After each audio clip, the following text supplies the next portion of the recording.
সেদিন আমরা বেরিয়েছিলাম একটু কাজের সূত্রেই। আমরা গিয়েছিলাম পানুহাটে মাছ নিতে। কি ভাবছো, খাওয়ার জন্য? না না, অ্যাকোরিয়ামে রাখার জন্য।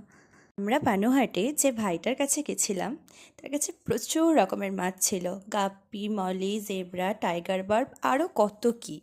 আর তাছাড়া অন্য সমস্ত অ্যাকোরিয়ামের দোকানের সেটআপের থেকে এখানকার সেটআপটা ছিল বেশ অনেকটাই ইউনিক। আমার তো বেশ ভালোই লেগেছে। এখানে প্ল্যান্টেড অ্যাকোরিয়াম করার জন্য বিভিন্ন ধরনের প্ল্যান্ট, স্নেল এসবও রয়েছে। তোমরা যদি এখানে যেতে চাও বা এখান থেকে মাছ নিতে চাও, তাহলে আমি স্ক্রিনে নাম্বারটা দিয়ে দিচ্ছি, তোমরা হোয়াটসঅ্যাপে কন্ট্যাক্ট করে নিও।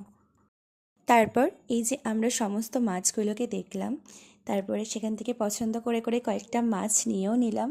বেশ অনেক কটাই মাছ আমরা নিয়ে নিয়েছিলাম। এই যে দেখো কতগুলো মাছ নিয়েছি।